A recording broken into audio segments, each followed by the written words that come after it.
વાલીઓ, શિક્ષકગણ તથા મારી સમક્ષ બેઠેલા વિદ્યાર્થી મિત્રો સૌને મારો સ્નેહભર્યો નમસ્કાર। આજે 26 જાન્યુઆરી એટલે 2026 અને 26મો દિવસ એટલે સોમવારના શુભ દિવસે આપણે સૌ ભારતના 77મા પ્રજાસત્તાક દિવસે એકત્ર થયા છીએ।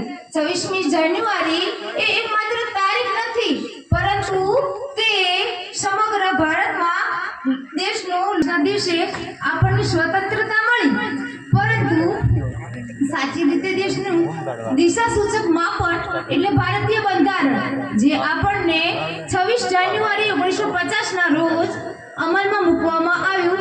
ત્યારથી આપણે સૌ ભારતવાસીઓ એ સામાજિક, આર્થિક તેમજ તેની અંદર વિચાર, વાણી અને સમાન અધિકારોને આજના શુભ અવસરે નમન કરીએ છીએ। આપણે જે સ્વતંત્રતા અને જે અધિકાર માણી રહ્યા છીએ તે એ આપણા કેટલાક વીરોના બલિદાનનું પરિણામ છે, જેવા કે ગાંધીજી, સુભાષચંદ્ર બોઝ, રાજગુરુ ભગતસિંહ તેમજ અનેક વીરોના બલિદાનનું પરિણામ છે। તેને આપણે ક્યારે ભૂલવું ન જોઈએ, પરંતુ જેવા કહેવાય છે કે ડોક્ટર બાબા સાહેબ આંબેડકરે કહ્યું છે કે શિક્ષણ એ સિંહણનું દૂધ છે, માટે જે પીશે તે સિંહની જેમ ગર્જના કરશે। માટે આપણે સૌએ આ સિંહણના દૂધને પીવાનું છે અને ધ્યાન આપીને ભણી ગણી અને આપણા માતા પિતા તથા ગામનું નામ રોશન કરવાનું છે।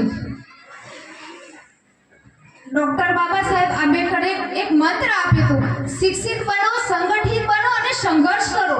માટે દરેક વિદ્યાર્થી એ ભણી ગણી પોતાના માતા પિતા તથા ગામનું નામ રોશન કરી અને સંઘર્ષ કરીને પણ ભણવાનું છે। દરેક જણને એવી નમ્ર વિનંતી છે કે પોતે જાતે મહેનત કરી સંઘર્ષ કરીને પણ ભણે। ના પૂછો જમાનાને કે શું અમારી કહાની છે, ના પૂછો જમાનાને કે શું અમારી કહાની છે, અમારી તો ઓળખ બસ એટલી જ કે અમે હિન્દુસ્તાની છીએ, અમે હિન્દુસ્તાની છીએ। આજે વાત કરીએ દેશભક્તિની, તો કે દેશભક્તિ એ શું છે? તો દેશભક્તિ એટલે એક વિદ્યાર્થી તરીકે પોતે પોતાની શાળાને સ્વચ્છ રાખી ધ્યાન આપીને ભણે, તે પણ એક મોટી દેશભક્તિ છે। જ્યારે જેમ કે એક ડોક્ટર પોતાના દર્દીની સારવાર પ્રામાણિકતાથી કરે છે અને એક સફાઈ કામદાર પોતાનું કામ પૂરી લગનથી કરે છે, તો તે પણ એક મોટી દેશભક્તિ છે। દેશ માટે મરવું એ દેશભક્તિ છે, પરંતુ દેશ માટે જીવવું ને તેનાથી પણ મોટી દેશભક્તિ છે। આપણે સરહદ પર જઈને લડી ન શકીએ તો કાંઈ નહીં, પરંતુ આપણે આપણા સમાજમાં રહીને એક સારા નાગરિક બનીએ ને તો 2026 ની મોટી જરૂરિયાત છે। માટે આપણે ભારતીય બંધારણમાં પ્રિય વિદ્યાર્થી મિત્રો, તમે ભારતનું ઉજ્જવળ ભવિષ્ય છો, માટે તમે દરેકે ભણી ગણી અને સારા એવા નાગરિક બનો અને આપણા ભારતીય બંધારણમાં આપણે સૌ સંકલ્પ કરીએ કે સ્વચ્છ ભારત, સુરક્ષિત ભારતના નારામાં ભાગ લઈશું અને બંધારણને અધિકારોનો સામાન્ય રીતે ઉપયોગ કરીશું।